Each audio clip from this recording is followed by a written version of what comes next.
Hello, the channel. Welcome back, guys. Hope everyone is well. As absolutely Baltic in Scotland, -3.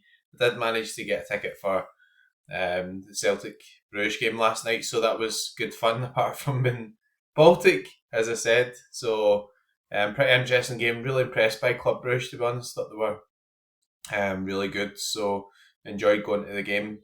Eventually, when I defrosted. So moving on to the weekend, we're heading towards Christmas and everything now. See, we've got some stuff coming along from Sorare as well, so we'll see what that entails. Looks a bit like a sort of advent calendar type theme as well.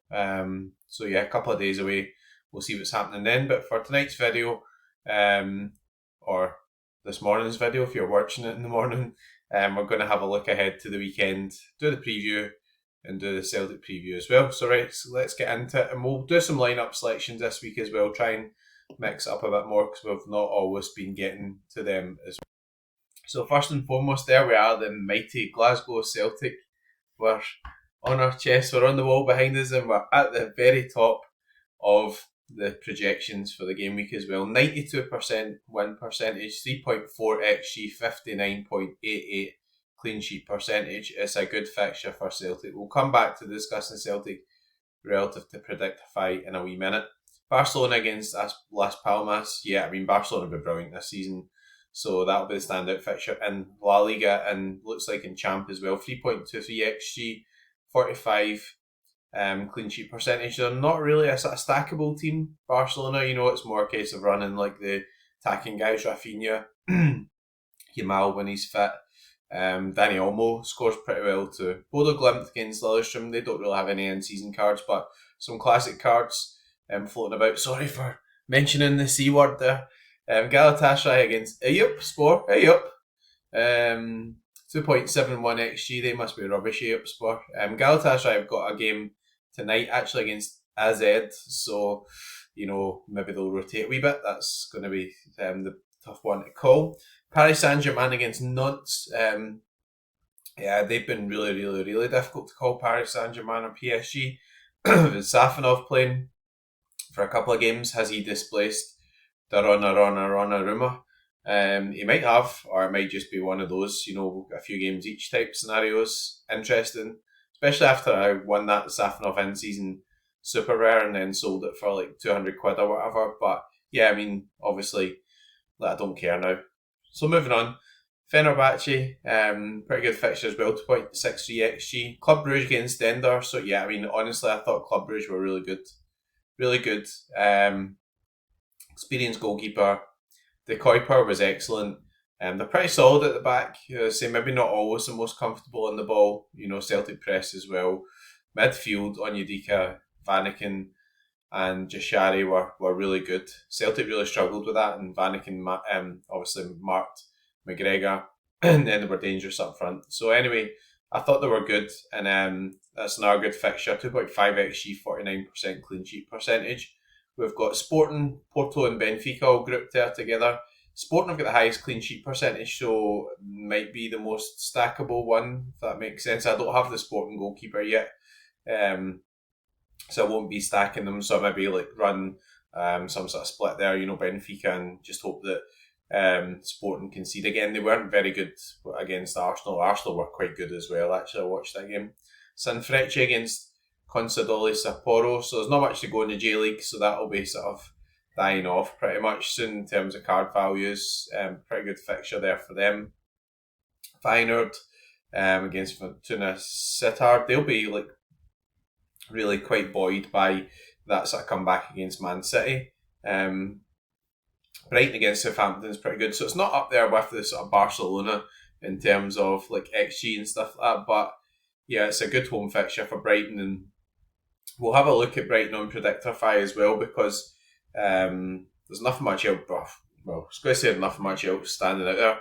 Bayern Munich against Borussia Dortmund will be a great game, but I mean in terms of like stats, etc. Rijeka, 60% clean sheet percentage against Gorica is quite good as well. So in terms of overall breakdowns, Brighton do pretty much have like the best fixture in the English Premier League. The EPL, so Spurs are a bit hit and miss. I mean, they could easily smash up Fulham as well. There's no doubt about it after beating Man City. Arsenal against West Ham's pretty tricky fixture. West Ham off a good result. Chelsea play a B team in Europe, so they should be quite fresh. But Aston Villa again, kind of a wee bit hit and miss. Probably quite hard for them playing all the European fixtures as well. Brentford actually against Leicester is quite interesting because the 1.92 XG, so you definitely could if you wanted to, if you didn't have a stack to put out, if that makes sense. If you've not got a collection, you could start mixing some stuff in. So you could go maybe running in some Embuemos or whatever, or I wouldn't put you off playing a Damsgaard or a Wisa or whatever, honestly. Brentford are a fun team. I mean, they don't keep many clean sheets, but they do score a fair number of goals. We've got Nottingham Forest against Ipswich. Nottingham Forest have been pretty good this season, so they're a bit further down the list there, but they're quite high up in the table. And Liverpool against Man City, that's going to be a belter. Champion, we talked about Barcelona, Paris Saint-Germain. You see Brighton there third in the list, so you could also hope that some of the big teams rotate and maybe, sorry for Brighton fans saying you're not a big team. That Brighton are a big team, right? I've collected Brighton. But you know what I mean. The more overall favourable fixtures, you could play Champ as well. So that's a decision I'll have to make. Here you can select, so I know that, get out of the way spreadsheet. So it's a really good spreadsheet from Sorare Probabilities. Thanks again for your ongoing support to the channel. So Challenger, don't have much on in terms of MLS stuff, just like LA Galaxy against Sounders. So it's mainly obviously focused on Galatasaray, Fenerbahce. Club Brugge thinks really is a bit of a standout there for me. The three Portuguese clubs, so Sporting will be looking to get back on an even keel. But good fixtures also for Porto and Benfica. And then we're going to contender. Celtic Ross County, Rangers against the Johnsons. Pretty good fixture for them, but it's away from home. So, and it will be Baltic up there because it's still Baltic here at the moment and it's usually colder up in Perth. Anyway, Rangers are not in vintage form. 2.34 XG. They've got a game tonight as well, I think, at 8 o'clock. Or if you watch this tomorrow on Friday, it would have been last night, if you know what I mean. Zenit, non-licensed at the moment. So got some new clubs and everything in now as well. It's got Rennes, North Highland, which I think are a good addition, and Burnley as well, which is an interesting one because you do need 5 challenger games for the cash comps or the in-season comps to be open. Otherwise, you're just playing them in All-Stars. So see how that all plays out. Anyway, on to the Celtic prediction. So first comment was, is Trusty safe? I think he probably is this weekend, and I'll explain after everyone's climbed back onto their seat looking at this prediction that I've rolled out here. Yeah, have you fallen off your seat there? I do apologise for that. There we go. So, it's another game. What's the background? It's a great fixture, but Celtic have just played Champions League. Next Wednesday night, we've got Aberdeen away. Then on the Saturday, it's Hibs at home. Then on the Tuesday or the Wednesday, it's Dynamo Zagreb away. And then at the weekend on the Sunday, it's the Celtic Rangers Cup final, which isn't an SO5 game. So there will be rotations coming up. I can 100%. One thing I can guarantee you is that for the last 2 games, we get 11 out of 11. I don't think there'll be 11 out of 11 come for these home games. I'm sorry. I'm here to guide you and hopefully get the best decisions, etc. But I'm not Mystic Meg. Anyway, that's not the best sales pitch. But if you want to sign up for Predictorify to get all this crap information about how I can actually pick who's going to start, then you can sign up using code McBrideAce. Please do. The information I think on the Celtic teams is about as accurate as it gets. That's what people tell me. So, Kasper Schmeichel, not controversial. Alex Valley, so Taylor played the game against Bruges, came off. Valley was very good when he came on. Taylor's been playing quite a lot, and I think it's been a good game for him to rest. The only thing that's in my mind is Valley did play in the 6-0 win over Aberdeen, which was in the Cup semi-final. So you could have maybe Taylor starting here and then come off a bit earlier with Valley playing the away game against Aberdeen. It's a tough call. Centre half, Austin Trusty's been pretty good. When Carter Vickers is rested, Trusty's usually played the other side and Scales come in. My theory on Carter Vickers is, even though he didn't go away with America, etc., he doesn't usually play like 3 games in a week.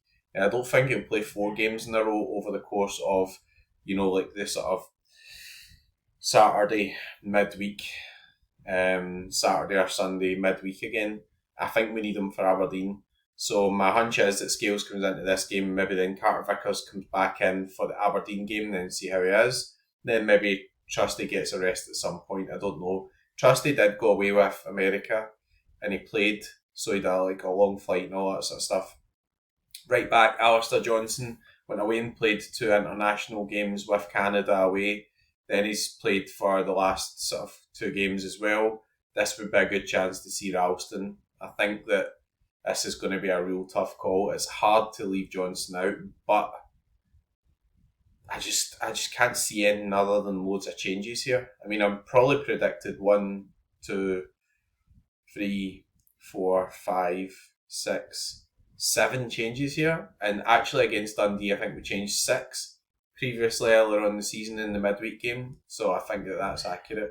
Cal McGregor got a rest in international break. I think hopefully should be okay. You could rotate the whole midfield. You could probably say Bernardo, McCowan, I don't know. Actually, I think McGregor will probably play. Maybe his minutes will be managed. Bernardo was good against Bruges when he came on. Engels played twice for Belgium, so I don't think he'll start this game. He looked a bit tired. Luke McCowan for Hatate again. Hatate played the full game, had a long flight with Japan. This would be a prime game to give Luke McCowan some game time. Up front, Maeda again. So Maeda and Furuhashi had those long flights. Didn't play a lot of in terms of game time, but that still must be tiring. So we go for Ida to start. Nicholas Kuhn come off with a bit of a knock at the end, so you could easily say Forrest and Yang. So I mean, it could just be like a proper Celtic, almost reserve team that's going to come out here. So we'll do a bit of lineup selection at the end, and we'll try and navigate this a wee bit. But I think this will be a game where Celtic rotate. I'd be hugely, hugely surprised if it's only 1 or 2 changes. Really, really would, because I mean Aberdeen have just dropped points as well, so there's a bit of more breathing space in the league. From that point of view, Rangers are just nowhere as they've been for a while. Okay, so moving on to Brighton. So this will be one we'll be targeting fixture wise. Apologise, wrong button, Dick. It's not called the button Dick. I'm just calling myself Dick. So yeah, this is a fantastic fixture. Danny Welbeck up front's been really good this season. Pretty interesting. Reuter's been pretty good. Been impressed with him. Matoma, excellent. Southampton tend to like to go forward. I think that will really suit Matoma. Especially if they play Sugawara, because Sugawara is good, right? But he's an attacking fullback. João Pedro has been really good. I mean, obviously, I think he's had 4 decisives since he came back, so everybody will be dying for him to get some here. Midfield, I'll be disappointed if Matt O'Reilly doesn't start soon. This is interesting. Obviously, you've got Wifer in there and Ayari. Baleba, I think, got sent off or something, didn't he? So, Kadioglu's not... Yeah, he's doubtful. I'm just looking down for a sip. Baleba is suspended. Kadioglu's so questionable. He's mentioned twice as questionable. Well done, Sorare EFL. Absolute legend, getting a lot of this information out. John Paul Van Heck. So, I mean, I guess there you're kind of looking along the lines of Verbruggen, JPVH. I'll probably just end up going Matoma, João Pedro, and then you've one other with it. The interesting thing I found about Brighton was Estepinian you seem to be taking sets. Kadioglu could still play midfield, he could play right back, or he could play anywhere, so it's quite tough to call that. Just probably up there with Celtic, really, in terms of how you actually call it. So I'm not going to go. We'll have a wee look at Brentford. So Mbuemo, finding he's maybe not been as involved as much with him. Damsgaard's taking some sets off him, so that's hurt his AA a wee bit. But I think up front wise, they've got a lot of goals in them, So Damsgaard, Visa, and Buemo are pretty good. And Leicester are a wee bit leaky as well. Let's see their predicted lineup. Manager gets sacked. Coley might come in for Vestergaard, Wout Faes. I mean, they've got some decent players, but they've just not really been doing very well. And decent players, it's the EPL, so it's a tough standard. So, on to the weekend, what have we got on? We've got the Flying Goalie, which is a tournament which is called the Flying Goalie and highlights the phrase goalie and has nothing to do with goalies whatsoever. Absolutely hee-haw to do with goals. You don't even need to use a goalie in it. So anyway, I'm being really positive at the moment. That was a bit of sarcasm there. But yeah, we've got this Flying Goalie competition, and what you do is you just don't play a goalie in it. And maybe that's the whole point of it. I don't know. I've just kind of didn't really realise that until now. But there's no fixed position, so you can unleash your creativity. I like that part of it. Just kind of a bit confusing name, but there we go. So we've got the Cap 220 as well. Be quite good for Cap competitions and obviously a lot of people would mention that. So in the Flying Goal, you can win Star Limited, you can win Star Rares, with 3 Star Rares, pretty good. Super Rare wise, there's also a Star Super Rare, so that's pretty decent because it's an all-star pool, so there's good cards in there. Cap 220, I'd imagine probably be slightly less in terms of prizes. There are still 7-star limited, so that's good. We have 2-star rares and then probably a tier 1 super rare wise. Star's a Star Super Rare as well, so that's pretty good actually. I quite like that. I mean, honestly, think that the cap competitions is something that's a current big miss in terms of the change to divisions and what we used to have before. Because obviously before you would have the cap 240 and a lot of people would like the cap 240 from the point of view of you win the thresholds, but also it was a good place to play players who were the rung down from your absolute star players, your 60, 70 average type guys, Boskagli, Veerman, all the Celtic players just now are all kind of average in the 60s and stuff. So that's like cap 300. So you cap 240, cap 270, and a lot of those good sort of stackable teams are all sort of averaging almost 300. So 240 is pretty good. So I'm pleased to see the 220 there, and that's going to be interesting for the old team selections, etc. as well. Before I do this, back to the spreadsheet from Sorare probabilities. So as said, I love using this spreadsheet. Honestly, I just think it's one of the best things I've ever discovered whilst using Sorare. Alternative wise, just for balance, you can use the Sorare data lineup builder as well. I'm always subscribed to that and had the start tier, so I find that quite handy as well. But I don't know how those facilities are available if you don't actually pay for it. So the spreadsheet, you do have to pay for this as well. It does have lineup builder, loads of amazing information on it, and we'll see if maybe we can pick a fun cap team as well. Just give you some ideas about guys who are higher projected scores with lower averages, and I'll show you how to use that on the spreadsheet as well. If you want to have a go at using it, it's free trial. Message me the channel, I'll pass you on the link, etc. There's nothing in it for me. It has no financial gain for me passing it on. I just really like using this, and we've been using it on the channel for a lot of videos now. So then filtering this to clean sheet probabilities here, because I'm finding that's maybe a wee bit more helpful, because obviously projected scores here for goalkeepers are up there, but you really want picking a guy with a 20% clean sheet probability. Kasper Schmeichel up there. Courtois, good home game for Real Madrid. So who's injured for Real Madrid? Mbappe is in some sort of inspection. Vinicius Junior's injured.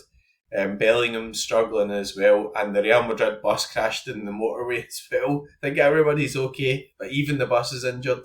I don't know what's going on at Real Madrid, honestly. It's just mind-boggling. I'm going to have to probably leave that to the last minute and pick it tomorrow, because even the bus is injured. 70 projection for Rodrigo Ray. I love that guy, honestly, so good. 53% clean sheet percent. She's a good recommendation. You can pick up a wee limited or whatever. It's just for your all-star comps or whatever. I know the all-stars are a bit more variable, or for contender, but I definitely recommend a Rodrigo Ray if you can pick him up. Who else is standing out there? Safanov, he's only 40% according to the sheet to start. Livakovic, pretty good game, so that's pretty interesting. And we've got Trubin there on 52%. And yeah, the only thing we're putting it obviously to clean sheet percentage wise, it throws in a few of the backups, but yes, that's what it is. Where's Bart Verbruggen? Where's Bart? Yeah, that he'd be down in the 40%. You can filter stuff out as well, but like it would filter out other players as well, rather than just positions. So this part of the sheet we're on to project score. So highest projected score, and that's the way it's sorted, not to clean sheets or anything. So 100 for Calafiori. Interesting. He's a really good scorer usually when he gets going. Trauner's an interesting one at home. Feyenoord, good fixture, but only 60% on the sheet. Estepinian, a pretty interesting one. I would be pretty tempted by Estepinian, honestly. You know, you could go for a good old double defence. The double dunter, which is another form of entertainment that I will not refer to on this video. Let's move on. John Paul Van Heck and Estepinian. So yeah, you could for Brighton, you could kind of go like Verbruggen, Estepinian, John Paul Van Heck, Matoma and Pedro or something. That could be interesting, especially like, you know, I think that when Matt O'Reilly gets in the Brighton team, he'll take sets. Estepinian's right-footed but plays at left back, so, and obviously Kadioglu has been struggling, so it's interesting. Now we see all that, Kadioglu will probably start and Estepinian won't, and just look like a dick. But anyway, moving on. I'm used to it now. Schlotterbeck, 79, guy just Schlotterbecks. That's what I refer to as, is like Schlotterbeck just Schlotterbecking. He's just so good. Valentin Gomez has been brilliant, by the way. He's still quite a young player, 64% clean sheet percentage, 78 estimated score. Is a guy I would recommend you pick up if you've got a bit of patience. Pick him up in classic form. He's in contender just now. I think he'll end up at a bigger league. I think he'll end up being a top centre back as well. Left footed, so it'll be a rare sort of commodity for a lot of big teams. John Paul Van Heck there, 78. We've got Scaldini in there in the 77, so that's kind of interesting. Good to have Trent back. I think Connor Bradley picked up a hammy or something, so he'll probably play. Luke McCowan scores a bit pumped at the moment because obviously his last 15's a bit irregular, but I think Luke McCowan probably play. Engels I would leave out in all honesty. That's my call. Musiala always scores pretty well. Matt O'Reilly, see, I'm really tempted to get him. So, yeah, I think Matt O'Reilly will start this one. It's just my own prediction, but Baleba being out, and obviously there's going to be two in there. It could be Ayari and O'Reilly. Yeah, talked myself into playing Matt O'Reilly, honestly. Played him the last time, I don't even think he came on. João Pedro 100, yes, you will be in the team, João Pedro. Like, and I can understand that because he's been come back on great form. Bukayo Saka, pretty interesting, so we're looking out for that limited land. Wisa 97, I mean, Wisa doesn't always do a high AA, but that is pretty interesting that it thinks a very favourable fixture for Visa, the Brentford stalker. Is that a thing? Just made some up there. Blemo there as well. Yeah, so you could think, well, maybe Brighton, what if Southampton frustrate them a bit? I just think like that Southampton don't do defence. You know, Russell Martin just doesn't do defence. Just play. He's got a style of play which I really like and admire, but they concede goals. Hogg at home, interesting one. He's a more classic card, can be picked up really cheaply, which is quite interesting. Especially get the forward card as well, you know. So Bodo Glimt's got a really good fixture there too. Gyökeres at home. He had a rare game where he didn't score against Arsenal there too. So lineups. We've been on for a while already, and I've got to watch my time because I've got something else on tonight as well. Anyway, this isn't live, so you don't care. Rightly so. So what would I do for the flying goalie? I've not got a flying feckin' idea what I'd do for the flying goalie. I mean, obviously, you can just put in anybody you want. What I would do is I would find 5 guys who do like AA scores. So, I think because you've got a choice of any position, you want guys who hit AA. Why don't we pick a cap 220? Because this will let me show you the spreadsheet a wee bit, and also it'll hopefully give you some ideas. Okay, I wish you could. I mean, what is this?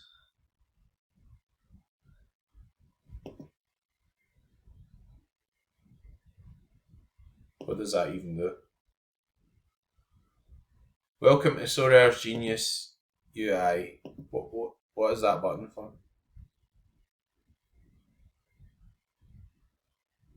There's a button there, and when you press it, it doesn't do anything. That's brilliant, isn't it? Moving on. Right. I pricked in the wrong button there myself. So there's me slagging buttons. I can't even press the right button. So I'm going to filter this to my own players. It's an all-star format. You'll see here that the average per position is 44. So what we can do here in the spreadsheet is last 15 average score max 44.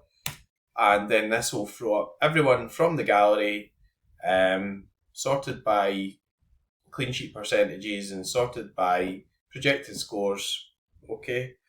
So good goalkeeper, interesting one. Justin Bigelow, at home 60% to come in for Well and Roofer. Very interesting. Dominic Livakovic fits the bill. Kaizuki Osako. Lucas, I'm not even saying that guy's name. Guy's such a bad Sorare card. And I've got a rare by the way, so I'm not just like, I just hate holding them. Just hate holding them. It's just crap for Sorare. Anyway, Wusso Jura's injured. So I think we'll do a lineup here. So I think we'll go Bigelow for limited. Let's filter this to limited as well. So again, this is the brilliance of this sheet. Honestly, it's so good. You can just get all this information, and basically, it's just a game changer. I think a lot of the times. Johannes Handel, I think I might actually take a bit of a gamble on, honestly, because he's just come back from injury, but the guy is like an AA monster. So I mean, this honestly could this. I think what you want to do is you want to pick a team that possibly could win the Cap 220, and this is what I'm trying to do. Funnily enough, midfield, Mikey Johnson always seems to be up there. Fabian Reader's an interesting one. Kaneko, pretty interesting one as well. Hinchelwood, not really sure he'll play. Now, the good thing here is we've picked two guys here who are 42 and they're in a 0. 42 and a 0.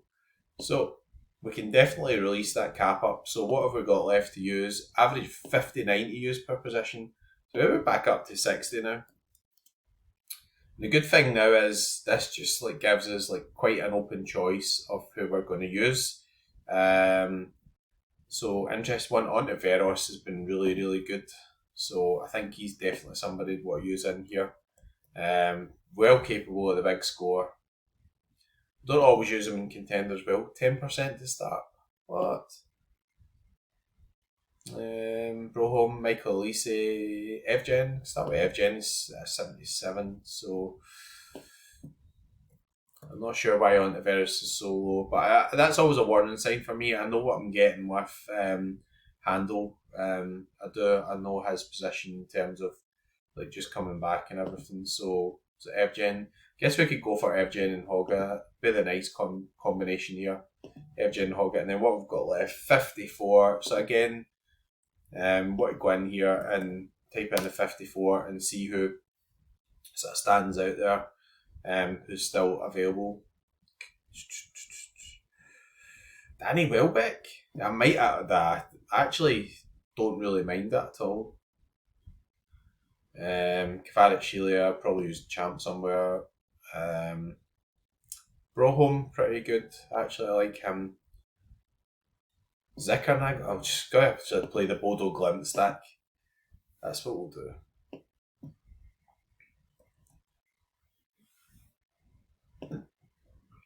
Look at that. He'll go for Ziggernaga. I think he takes some sets as well, Ziggernaga. So that's you know, probably end up in shit, but like I quite like doing that in terms of the lineup building things as well. In all seriousness, I know we're always maybe a lot of sort of negativity or whatever about Sorare at the moment, but it's more fun building lineups as well. You know, it's not like if you can actually go in and say, right, I'm building a lineup here, and I have to actually pick stuff for the cap, etc. That's like can be quite fun. Let's have a look at Pro, and then we'll see what we're doing for a couple of other lineups. Just obviously EPL being um, pretty important in terms of Sorare and everything. Let's get Uber as well. So I've got EPL extras up to Division 3. Favourable weekend for me, but I really want to put them in Division 3. I mean, honestly, like $300 for first champion. So I think I've got D1 entry, 2 D1 entries, so that is like pretty pleased with that. So I've got to play against all the other teams, that's the thing. But D1 champ is a lot better in terms of cash. $1,500 for first. And I do have obviously good sort of choices and things here in terms of the collection bonuses, etc. So yeah, it's a bit boring stacking and all that sort of stuff. I get that. So Bart Verbruggen on 14%. Flecken, I don't trust keep a clean sheet. I think I've got to go with Bart, really. As I said in the sheet, probably just going to make me look like a DICK, but probably go for Purvis.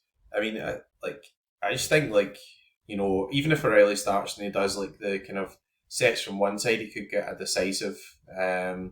So I think it's a good game for Matoma. So I'm thinking about who I think is going to score well in this specific game.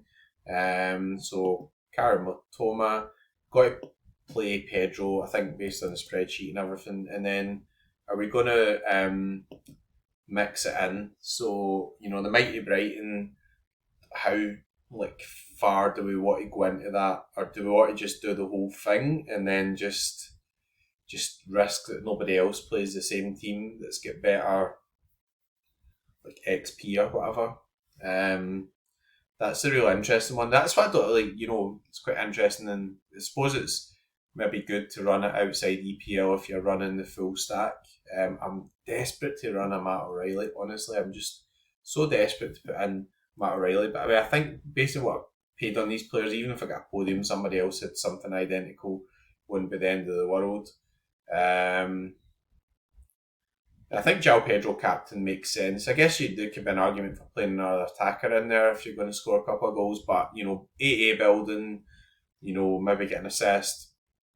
João Pedro, that's kind of what I'm thinking for that point of view. I can still run like a Brentford type stack in the EPL 3 or something because I don't really fancy them to keep as much by way of clean sheets. Visa doesn't get much AA. But I think it's quite an interesting sort of stack to run, if you know what I mean. So let's have a wee look at that and see what we're running. I mean, that was a Wolves stack away from home, one like Division 1 or whatever in EPL. So that is like one of the absolute beauties of like Sorare and having the actual contest for just the EPL. Proper interesting. Flecken does actually score pretty well. I don't know why it's going on the visual search here. Apologies. Who would I use defender wise at Brentford? Probably none of them. Just don't really keep clean sheets. So just like nobody. Guess I could take a bit of a gamble and put in like a Brighton guy or something. But Guardiola's been rubbish recently. I might actually just run with a Pedro Porro actually. Because like it's just that like kind of mad thing to do. So nobody else going to do it. So there we go. I think I want to go, if I'm going for Brentford, go for Damsgaard. If Matt O'Reilly was playing, I would be having him in one of these teams, honestly. And Brian Mbeumo. And who am I going to pick?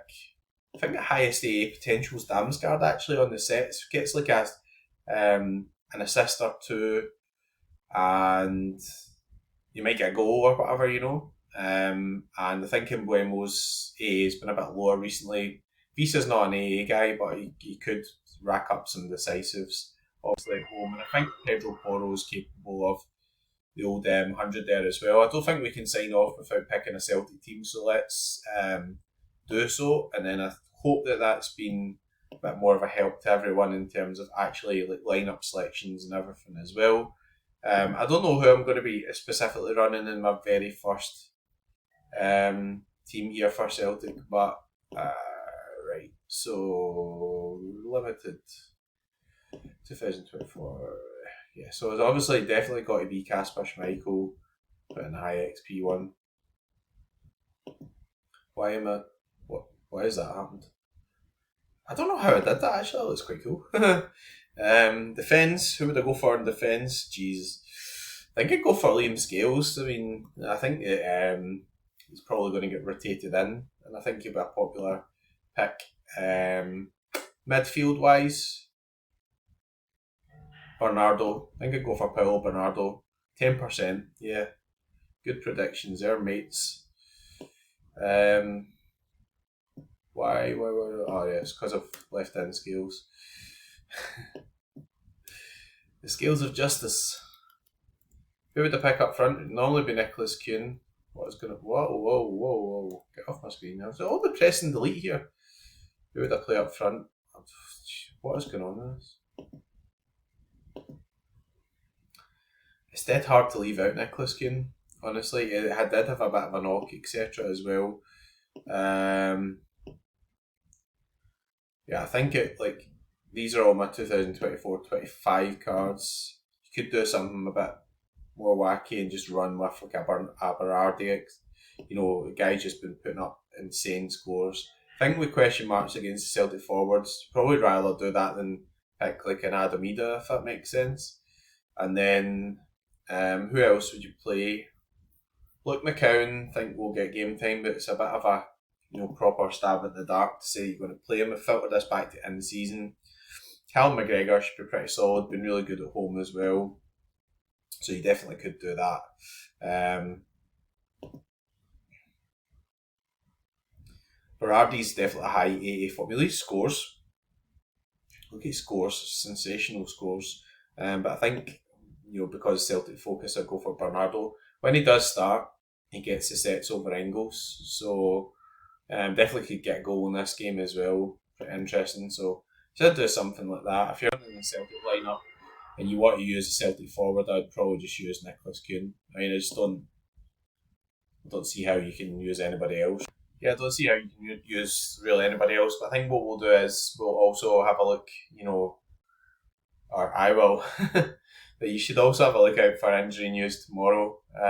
He might just be out, right? I mean, if he's had a knock or whatever, he might just be left out. I mean, honestly, if Celtic makes 7 or 8 changes, I wouldn't be surprised in the slightest. So you just go daft and just run Yang or something and just, or run James Forrest, who isn't actually a forward card, so I'm just talking rubbish. Anyways, we've also got this thing coming up, which is Neon Christmas. So there was a kind of almost like a reference to a pack thing. Now, I don't know what happens here, whether this just opens up and then it just tells you what incentive you're been given to buy more cards for Christmas. Maybe there's some surprise in there, maybe there's some fun stuff, maybe you get some auction credits. There was a wee credit sign and everything on it. And the same, hopefully there's some cool stuff in there as well. But it's just everybody's still quite skeptical and everything at the moment, but it's that Christmas advent calendar feel and stuff, and I really like that as well. That's good to see. Bit of originality. Anyways, on that note, I'm going to end. I've still got a gazillion, billion, trillion lineups to build. Hopefully that gives you an insight into it and some ideas for Cap 220, which is a fun contest. You see there's actually, stars and stuff available, so it's definitely with stars being available, particularly limited, rare and super rare. Having a super rare star, it's worth having a go at that for sure. So thanks again for watching. I do appreciate everybody. If you've enjoyed the video, again, please do hit like and subscribe, and I will see you again soon. Good luck and go fuck.